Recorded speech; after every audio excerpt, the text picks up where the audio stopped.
By the way, yeah, Fractal Fox works on EEG classification, which is that thing where they measure the electricity in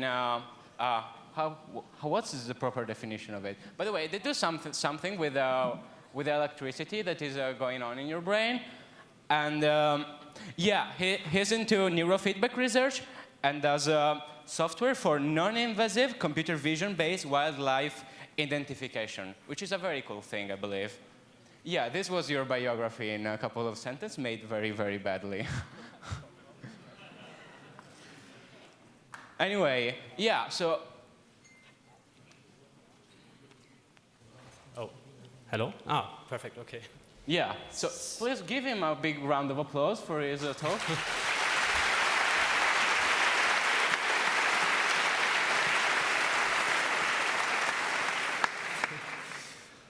Yeah, thank you. Thank you for joining the session. Yeah, I put some crappy description of what I'm actually doing. So the wildlife thing is actually a separate project. So what I'm basically doing EEG, BCI research, and yeah, and so this is what I actually want to talk about, because recently I felt like I was waking up in the future. I mean, because we have all this new technology right now happening. Like rejuvenating cells, what is it, open AI, like driving cars, self-driving cars, everything. Just like it's tangible almost. And so now we have brain-computer interfaces, and also made affordable, and to the point where you can say it becomes reliable actually. And yeah, so, but of course always with new technology, there might be some people who want to misuse it, and so like there's a great responsibility coming. And so I know this place here, I find probably the most progressive people around technology. And that's why I want to share this update on the BCI progress that we did already last year with Metamind and Masahiro. And yeah, all right, so let's get started. So yeah, this is basically where we want to head. Okay, so, but yeah, I know a lot of people probably know something about, or know maybe a lot about BCI, but I have to be fair and just give a little introduction first. So for the people who don't know. And yeah, then I will talk, of course, about the challenges or things that actually are going to be relevant. And yeah, I'll also give a view over the consumer devices that are currently available and all the open source approaches right now. And okay, so yeah, here we go. Bear with me, this is just the basics right now. I try to keep it short. So what is EEG? EEG is basically, it's electroencephalography. You have this beautiful plot here. This is actually what we can measure on the surface of the head. That's what Hans Berger in the 20s found out. You can do it also with humans. So you put these electrodes and somebody's closing the eyes, and then he opens it, and you have a totally different pattern of brainwaves. And so yeah, it's a non-invasive brain imaging method, and it's probably one of the best known, so to say. And okay, and so yeah, this is like maybe a typical mount. So you have like electrodes, and you place them in a certain areas that correlate, of course, to brain activity and different areas of the brain, and then you get this signal.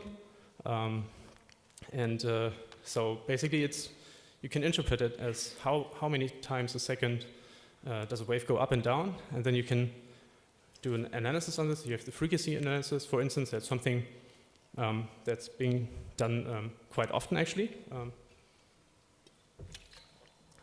So what else can you do? You can unmix the signal, and then you, for instance, you can determine the arousal state, like, so how awake are you? Are you almost falling asleep, or did you just have like a bunch of coffee? And yeah, like this kind of scale we can see here. This is the typical scale. Of course, there's also different activity. Yeah, so basically we can do so much more actually with this, in combination also with machine learning, of course. And So, but let's just have a slight definition here, just to so you can see like the basic difference or how we can operate actually a brain-computer interface. So like this is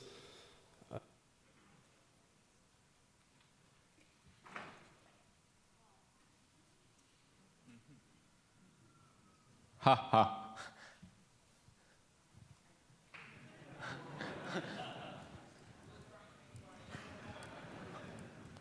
So this was the end of it? No, joking. okay. Sorry. Hello? Ah, okay, all right. Perfect. So yeah, okay, so like three basic, way to differentiate. We have active brain-computer interface where you, for instance, think about your left or right hand, and of course need some training, and then yes, you can directly control the device by thought. That's one approach. Then you have reactive, where you show certain stimulus. That means, so you show something like maybe something visual or something auditory, and you have a certain reaction. And then also you have passive ones. Those are the ones that you probably won't notice much. It's kind of tweaking your user experience. And so you probably won't even notice them. And yeah, so this is like a very basic circuitry of brain-computer interfaces, where you have the user and then you have the electrodes. We do amplification. I mean, this is a very simplified approach right now. Then the filter, AD converter, and then we send it to a software. We do some pre-processing because, of course, we also have a lot of noise in the data. Then we really look for the data that we can use, the feature extraction, and then we have some machine learning algorithm that can run a command based on the interpretation. And okay, so yeah, so as I said, so it really depends on where I put the electrodes, and there's so many possibilities actually here, and this is only a crude map, of course. But yeah, for instance, spelling computer is something very nice, I think. So you just see maybe a screen with with the alphabet, and so the letter you're thinking of, maybe the line is then highlighted, and so we can measure actually. This is then the letter you're thinking of is actually the target stimulus here in this P300 scheme, and then this is like a different reaction. We can really measure this to anything else, like anything that's not the letter you're right now thinking of. And of course, yes, so maybe you saw already also the videos where people can actually control by thought exoskeletons and prosthetics. Yeah, so, and next, something that's also now very popular for, also for the commercial consumer products is the neurofeedback. And so what is basically is you can learn, you can really train your brainwave activity. And so the way it works is we constantly measure actually the brainwave data, then we do the processing, and we have an interpretation. Is this going near to the state of well-being you want to be, maybe? Then we give in this moment we give a reward. So in this, the reward is a sound, and then you say like, oh, okay, that was the sound. This is great, and your brain tries to reproduce this sound. So at the same time, you're changing your brainwave activity. And yeah, okay, here I brought some samples, examples. This is more maybe for clinical and medical use, of course. But yeah. So that's the hacky thing. Of course, you don't have to be sick to use neurofeedback. You can still optimize your brainwave activity. And yeah, and then also for artists, it's a nice thing. It's easier than never to make an interactive installation where you can have an audio-visual feedback. Maybe you can design it. It's just the nuances of your arousal state, and also maybe in combination with somebody you're doing it together with. So it's a whole new, it's a new experience. It's something new that you can really feel. So I tried. I did a similar setup also at a festival, and it was quite interesting with 2 people. and yeah, I can really say it's something special and yeah, worth. Really worth trying. So and then neurogaming. So this is basically the gamification of neurofeedback. So also there was the second conference on neurogaming already in San Francisco this year. Okay, and then there's this new approach, not so new approach, but now new approach in consumer. The consumer landscape is to combine EEG or to use TDCS, transcranial direct current stimulation, or transcranial alternating current stimulation, which is basically zapping your brain. The problem is there's not much, there's no long-term studies so far. I mean, people say it's nice. It's like, wow, I feel like I drank a bunch of coffees and I'm so active. Okay, but I don't know. Can you do without? Or is it something that lasts? It's not so sure. So yeah, there's some scientists also who say, yeah, you can try it out, but you should be careful, definitely, what you're doing. You should be knowing what you're doing. Okay, so maybe just give a quick overview. The methods, this is not all of them. This is just the ones I found interesting. Here's the P300. That was the one where you respond to a certain stimulus, the target stimulus, and the spell computer, for instance. And there's no learning involved, really. Then we had the steady state, visually evoked potentials. This is where you can, for instance, have a blinking light and a certain frequency, and you will have, you can actually read this in the occipital, so in your visual cortex, you would have a certain response to this. And so this is also maybe an example of a reactive BCI. Then we have slow cortical potentials, SMR, motor imagery. This is again the active one, and yeah, this is yeah, also quite a good one. So okay, but yeah, let's just have a quick look at the consumer devices right now. And first, okay, we should clarify what are we looking for. What would be the criteria to say this is a good device or this is a bad device? So I just thought of a few points. Of course, depending on what you want to do, they might be different. But of course, the first thing is cost. I mean, so you maybe don't want to waste $50,000 and then say, oh wow, okay, I can make a robot go in the circle and the other one, and oh wow, nice, $50,000. So okay, maybe a little less. And but what's really important is the specificity and the reliability. So you don't want to buy some stuff and see, oh, it's just it's noise in the data. So like, I mean, you should ask yourself, is really brainwave coming out of this thing? So I'm not going to point a finger at any commercial product right now because I only have 10. But so like, it's really, it's really something you want to look at. It's really the essential thing. You want to have clear data, clean data. And okay, so the next thing is the hardware and software degrees of freedom, so to say.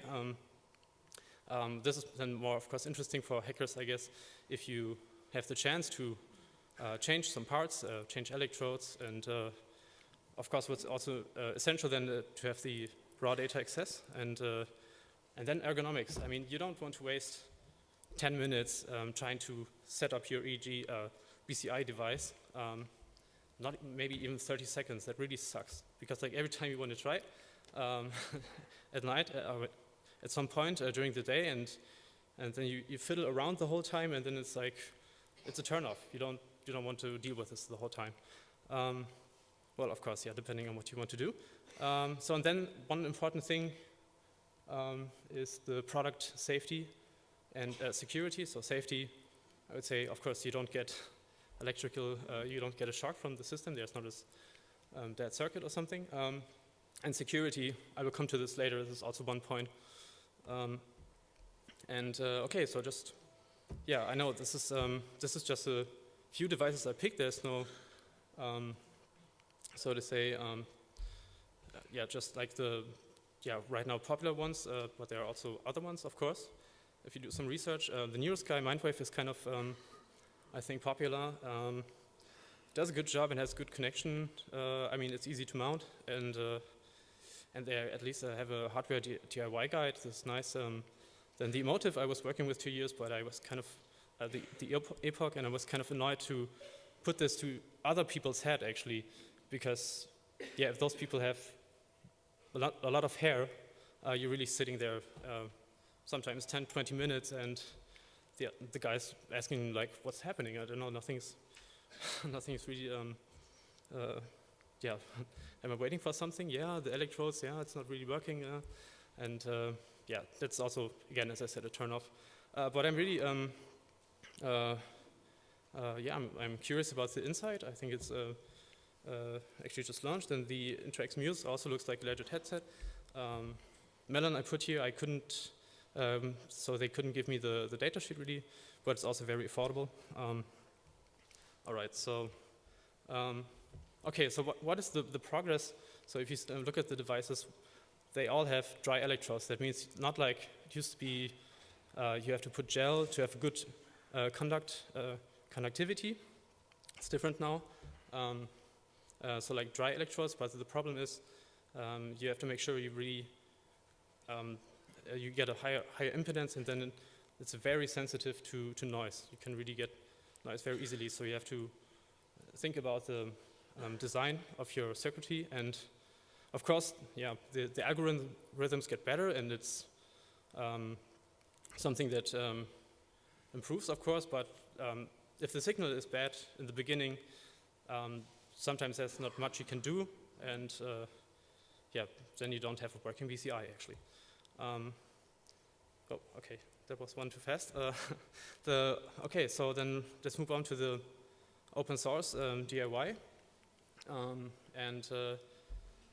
So yeah, so of course the time's a little bit too short to go in detail about the hardware setup, but we're gladly going to help you guys. If you come by, we can talk on the details of the hardware implementation really. But yeah, and also I now just picked like a few devices again that projects that either have like a tutorial how to do a device for yourself, or that already offer maybe like a kit or something that you can really start during VCI. Okay, so here just the list. Then the OpenEEG project, I think has been this is quite popular. This has been online for a long time on the SourceForge page, and they're doing a really good job. They also have a lot of tutorials there, and and then they say it's like something between $200 and $400 to have to build this device by yourself. But then you also have a company that basically assembled this all in the box, and then also yeah, probably also heard about the OpenBCI.com project. This is where you can really 3D print also the EEG or PCI device, and you have a different approach, also more electrodes, but also like one with 4. And then the OpenBCI.org, the one that comes from MetaMind and Masahiro, and with over 30 years of research. And this is also one, yeah, can be stacked, and the amount of electrodes, and it can be used either with Arduino Uno, or you can use, basically you can exchange also the microcontroller here. Yeah, so but yeah, what is the core difference? Why would you either pick the one or the other? So again, it really depends on what you're planning to do. Is it something you want to do at home, some simple setup, or you want to make research, low budget research, so to say? You want to have holistic recording with a lot of electrodes. So you have to think about that. But so like maybe one core difference is also the AD converter that Masahiro picked for the Brainduino. So you can use it actually better with dry electrodes. So yeah, it's more, it's actually easier to start with it due to the setup. And yeah, okay, just maybe then a few words to the electrodes, because this is the thing that you cannot, I mean, you didn't have with the consumer devices, but like with with hacker devices, you can really just say, okay, I want this or that. Very something that is also in the scientific realm. You have the, like a standard is the electrodes, which are like a cup, and then they're basically the material is something like silver, gold, or tin. Then you have big differences, passive and active electrodes. So passive means I have an electrode and then goes maybe over a wire, and then you have the amplification. But on the way, it's a problem that you maybe get some signal noise also because of electromagnetic fields, for instance. The active electrode, on the opposite, is you amplify the signal right after the electrode, and which makes a better contact then and better signal. Okay, and then also something very new, you have bendable electrodes. I saw a publication, I think this is also coming up, so something very ergonomic. Yeah, of course, and also you can hack electrodes. You can just take some silver coins and solder them to a screw and then connect it. Works perfect. Yeah. Okay, and then software. So I only also picked a few. Of course, there's much more, but like OpenVike is one of those that's quite has been there for a long time also. And you have a visual editor, and you have all the machine learning and all the filters there also, and like a lot of tools. And yeah, Brainbase also, unfortunately, only for Windows, but then Neuron was also new software. It's not open source, but it's free to use. So yeah, but I would suggest for the beginning, or you have maybe some other toolboxes for MATLAB if you do it like in the research field. But OpenVibe is always a good thing to go, I think, the beginning. And so one important thing I want to talk about is really privacy issues. Maybe still feels like it's an early stage, but if you think about it, if brain-computer interfaces become more popular, like, you know, used to be like Fitbit maybe or something like that, and now it's, you quantified the body, now you quantified the mind, and becomes popular, then you should ask yourself, what happens with my data, with my brainwave data? Because there's actually some things that you can do with it. And yeah, so let's just take a look at this titles here. So the headlines, brainwave privacy standard is needed to prevent spying on EEG data, scan data. Researchers one. Okay. Buffin's proposed brainwave privacy standard, EEG data can predict illness, and app makers are storing it in the cloud. I think, wow, that's shit. I don't want that. That's really something I want to prevent. So I think it's a critical time that we should actually get in conversation and discuss this really, because yeah, I don't know where this could be heading. I mean, I'm not overly paranoid, but as you can imagine, there's a lot of things you can really use here, misuse. And yeah, so basically something about health conditions, cognitive performance, and then of course there was also a publication talking about achieving with the consumer device. They found out the PIN code, month of birth, locations where you know, or people you actually know. So all this data can be actually compromised. And yeah, so you have different stages of attack. And of course, what we can do is with the open source community, we can, of course, look if there's something maybe around the device. Maybe we can check out, we can do we encrypt the brainwave data before we send it. But okay, no, it's going to be hard anyways, but we should discuss about it. Yeah, so so again, I would say the privacy standard is really something essential. It's something that should be discussed, and then yeah, so then this is something that where I really want to also. That's why I'm here, also to discuss with you guys if there's some approach that we can make a safer brainwave experience in the future.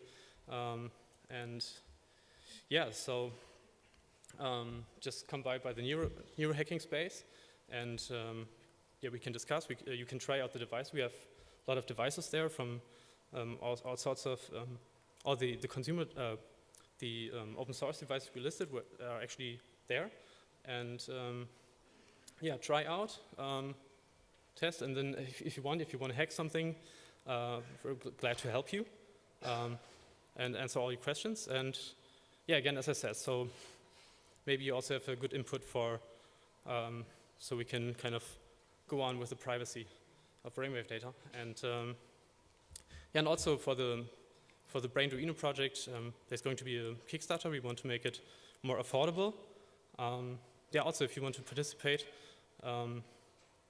yeah, just come by again. Yeah, but that's basically it. Thank you for listening. Okay.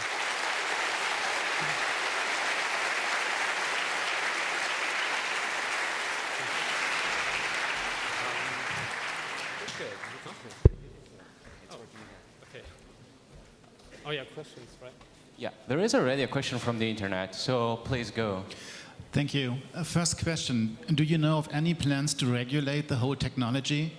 Devices that send waves and have the capability to, tamper with your brain shouldn't maybe be easily to be allowed?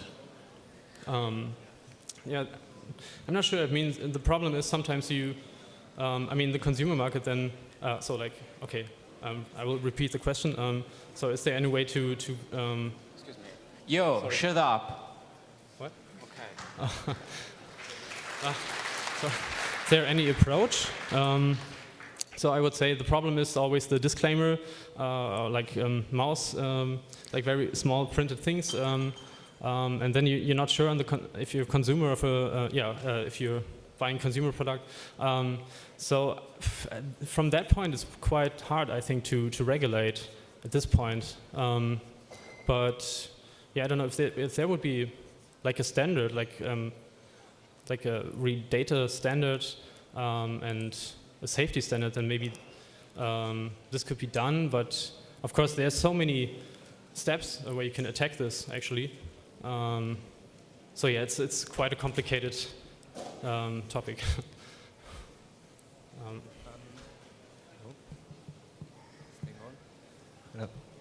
Okay.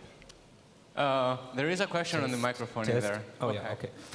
You had the slide at the beginning where you outlined the basic flow of the data when first it was analog, taken from the brain, then changed to dialogue data, or digital, sorry. And there was a filtering process before that. My question is there a direct advantage of filtering the data before changing it to digital data? And what sort of filtering is done there? Is it just a bandpass or is there something else?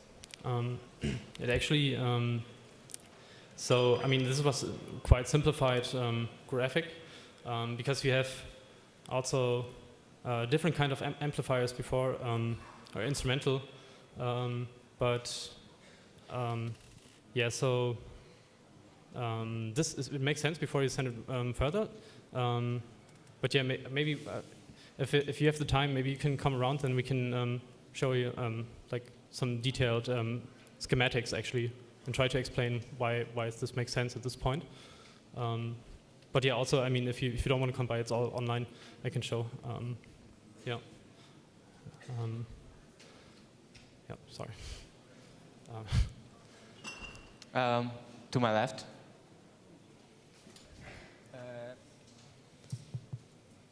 Hello? No? Yo, there is a question in there. Hello? Oh. About the Epoch headset, there was a small bullet point mentioning that it has a raw data hack. Could you please elaborate? Yeah, I mean, I'm not sure if this. I mean, yeah, I mean, if you look in the search engine, you can. I mean, it's quite easy to find. It's also on GitHub. There's some forks of it, and yeah, it's actually quite easy to use, but yeah, okay, it's possible. Yeah. Hello. You were talking about also the dangers and the misuse that can be done with it. The dangers and the misuse that can be done with it, with the system. There will be misuse. You know that it will come. Yeah, I mean, it's part of it. So how, as a scientist, do you work with that? You know, on the one hand, you clearly know that it's good and all the good things that come out of it. On the other hand, it's a very, very powerful technique. I think people should be able to decide by themselves if they want to share their brainwave data or not. And every action I do before this, I want to make sure 100% that it cannot be compromised. I think that would be like maybe some opt-in, if you can say, okay, I'm fine, I put my raw data online in the cloud. They can use it for analysis, for like cloud analysis. Yes, definitely, it's a powerful tool. But yeah, I think it should be opt-in. There should be no compromising before that step. Do you also believe that it will, sometimes, you know, in our society we have the brain and the heart, you know, and we separate it. I don't know why, but this happens. Do you think it will lead to us getting brain and heart closer together again? I mean, sometimes you don't know what you're feeling. You know, you can't describe it. Do you think that that whole technique can help?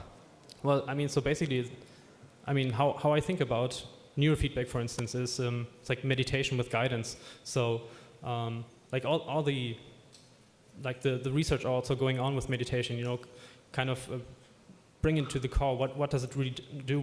How it change your brainwave chemicals really, and in a profound way.